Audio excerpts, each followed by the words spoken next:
Alors j'aimerais venir sur une notion qui est essentielle, c'est la notion d'ennemi.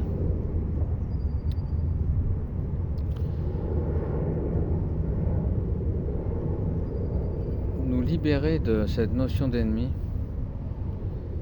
est quelque chose de vraiment précieux. Il m'est déjà arrivé de devenir un ennemi pour un ami, pour des amis. Ça m'est arrivé des fois de me montrer très dur avec des amis, quitte à ne plus jamais les revoir, mais ô combien, par mon attitude entre guillemets d'ennemi,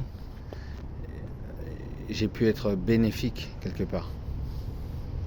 Puisque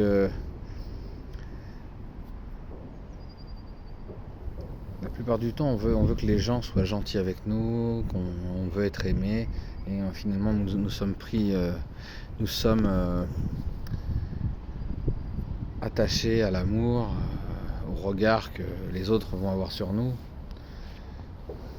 Nous sommes quelque peu un petit brin narcissique, sans aller dans la pathologie. Ça, c'est notre ego. Et dès lors que nous rencontrons de l'adversité, une personne qui nous fait des réflexions, ou une personne qui est en totale contradiction avec tout ce que l'on va dire, effectivement, ça va nous énerver, puisque nous allons pas nous sentir acceptés, accueillis dans ce que nous sommes. Combien, si on y réfléchit, ça peut être véritablement salutaire pour nous affranchir de tous nos obscurcissements mentaux qui sont en nous et qui ne sont pas visibles au quotidien, puisque la plupart du temps on attribue la difficulté à l'extérieur. Le premier des grands secrets, c'est de se rendre compte que tout ce qui se révèle à nous, finalement, ça se réveille de l'intérieur. Donc, un ennemi, dans le fond, il va aller quelque part puiser tout ce qu'on veut pas s'avouer à nous-mêmes, toutes ces tendances négatives qui sont en nous, tout ce qui nous enchaîne. Donc, ça peut être une véritable guérison.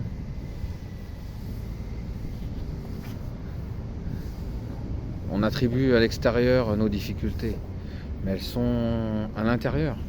Et si on commence à prendre conscience de ça, eh bien on va vers un pas de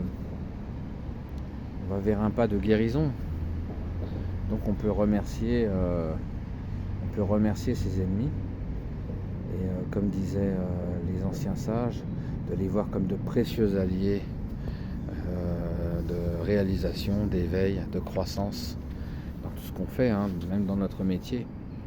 On peut être en opposition avec une personne, un collègue de travail, mais qu'est-ce qu'il va faire? Il va faire qu'on va progresser dans notre métier, on va devenir meilleur, on va chercher à s'améliorer, on va chercher de l'information. Grâce à eux, on va travailler, on va se remettre en question, on va aller s'adresser aux bonnes personnes pour essayer d'obtenir des réponses, de l'aide, du soutien. Donc, l'ennemi va nous réveiller. Et c'est souvent les ennemis qui nous mettent dans la méditation, qui nous mettent dans la réalisation. On n'atterrit pas ici par hasard. C'est bien parce qu'à un moment donné, on s'est remis en question qu'on cherche à s'améliorer, à s'extirper de nos souffrances, de nos blocages intérieurs. C'est bien parce que quelque chose nous les a révélés, et la plupart du temps, eh bien, c'est ce que l'on appelle nos ennemis qui nous tendent la main parce que nous étions dans un sable mouvant et nous ne le percevions pas.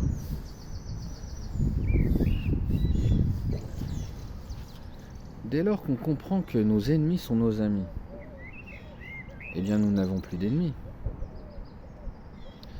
Même l'ennemi en face de nous va ressentir que quelque chose a changé. Pourquoi? Parce qu'un combat, ça se joue à deux. Si je refuse de monter sur le ring, que devient mon ennemi? Il n'est plus mon ennemi. Et quelque part, il n'a plus de pouvoir sur moi. Parce qu'en étant seul sur le ring, moi j'ai cette faculté d'observation, d'analyse. J'ai cette capacité de recul que l'autre n'a pas forcément en face de moi. Sur ce point-là, l'ennemi est véritablement précieux.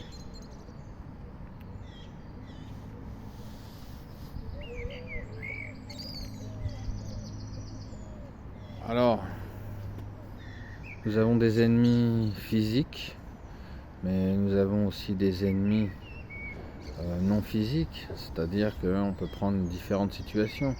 Par exemple, les restrictions sanitaires que nous avons vécues il y a 2 ans nous ont impactés, qu'on le veuille ou non. Quand une période de restriction dure 2 ans, je pense qu'on est tous impactés.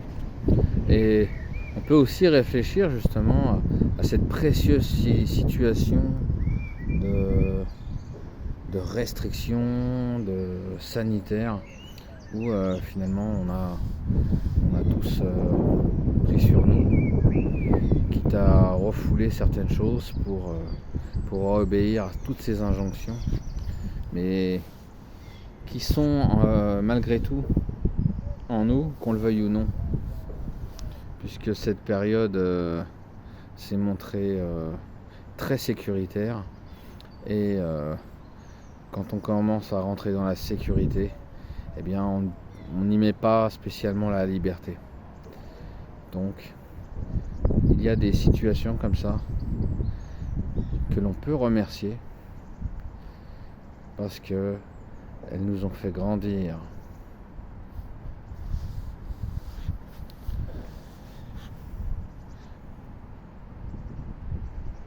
Alors l'ennemi peut devenir un ami. Et un ami peut aussi nous trahir. Dans le fond, tout est relatif. Le tout, c'est de se libérer de cette emprise qu'est cet ennemi. Et si on parvient à ça, eh bien, nous aurons fait un grand pas de guérison, parce que toute situation adverse, deviendra une occasion justement de se connaître intérieurement, de regarder ce que l'on porte à l'intérieur, d'observer ces sensations désagréables que nous avons en nous-mêmes. De regarder aussi ses pensées en réaction de ces sensations désagréables, de tout ce que nous rajoutons. Une sensation en soi, c'est comme recevoir une flèche. Mais notre mental va créer des pensées qui vont nous envoyer une deuxième flèche. Et donc, nous ne sommes pas obligés d'aller par là. Nous pouvons regarder comment nous pensons, mais nous pouvons aussi regarder toutes nos sensations désagréables. Interroger ces sensations. Pourquoi es-tu désagréable? Sensation. Qui es-tu? Sensation désagréable. Une sensation. Donc si tu as une sensation, tu n'es pas nécessairement désagréable. Et en même temps, je peux faire la paix avec cette sensation. je peux faire la paix avec mes émotions. Alors, est-ce qu'il serait possible de faire la paix avec ce que je vis là, ici et maintenant? Est-ce que je peux faire la paix avec cette sensation? Est-ce que je peux faire la paix avec cette émotion? Après, cette sensation, qu'est-ce que c'est si on veut aller un peu plus loin? Eh bien, cette sensation, c'est une énergie. Cette énergie, elle vient d'où? Elle vient du corps. Ce corps, nous l'habitons. Donc je ne vais pas rentrer en guerre avec cette énergie. J'ai plutôt essayé de chercher la paix avec cette énergie. Donc déjà, par cette remise en question, je pacifie toutes mes constructions mentales, toutes ces pensées.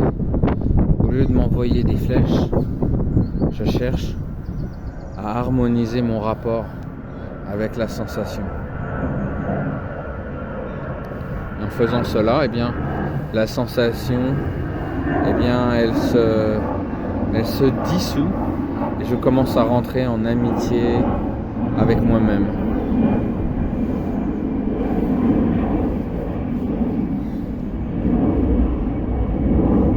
Donc on peut faire la paix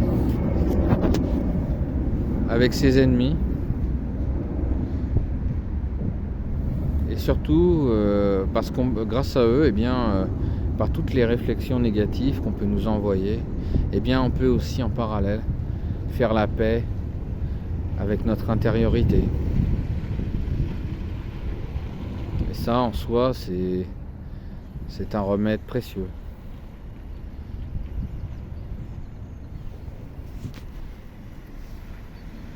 Certains ennemis vous diront « Un jour, tu me remercieras ». Et notre ego dira « Tu peux toujours courir ». Et si on est honnête avec soi-même, avec de nombreuses années de pacification, eh bien on peut se rendre compte que ces gens qui nous disaient qu'on pouvait les remercier, eh bien quelque part, ils avaient raison. Ça peut être des personnes vraiment très néfastes. Ça peut être des personnes très narcissiques qui vont être très dévalorisantes. Mais dans le fond, on ne connaît pas l'aboutissement. Nous restons souvent en surface. Mais dans le fond, l'ennemi il va vous toucher en profondeur. Et avec un ennemi, il n'y aura jamais de surface. Il y aura toujours une belle réalisation derrière.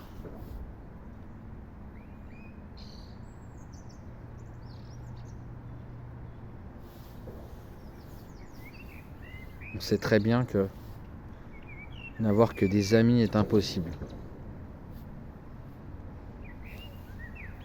On ne peut pas plaire à tout le monde.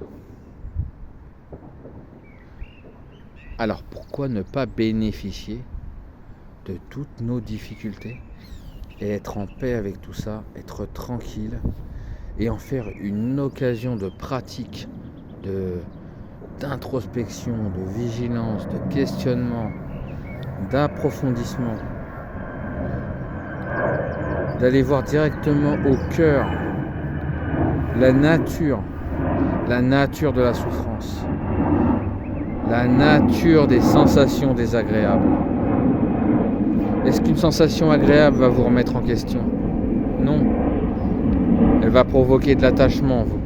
C'est certes agréable, et les manifestations agréables arriveront naturellement, sans effort. Mais pour avoir une liberté totale, on doit aussi se mettre en accord avec tout ce qui nous gêne intérieurement, avec tout ce qui nous pose problème. De voir en nous avec quoi on peut faire la paix. On peut faire la paix avec des gens de notre famille. Des fois, on n'est pas obligé d'aller chercher bien loin pour aller chercher la réconciliation. Je pense que dans les familles, dans nos ancêtres, eh bien, je pense que nous avons de quoi faire. Dans notre relation au travail, eh bien, nous avons de quoi faire. Dans la relation avec des clients qui peuvent être insatisfaits, des clients qui sont déçus, qui ont l'impression d'être arnaqués ou qui n'ont pas eu satisfaction. Eh bien, il y a de quoi justement s'interroger pour faire en sorte bien déjà de s'améliorer intérieurement, mais aussi, parce que c'est important aussi, la compétence. L'ennemi va nous faire progresser en compétence. On va gagner des années de pratique. Et ça, c'est incroyable. Parce qu'à quoi bon entreprendre tel ou tel métier, telle ou telle activité, si quelque part derrière, il n'y a pas un petit peu de croissance quand même. Donc en définitive, il n'y a pas de problème. Voilà. Donc je vais rester sur cette dernière phrase. Il n'y a pas de problème. Il n'y a que de la croissance. Allez, à bientôt.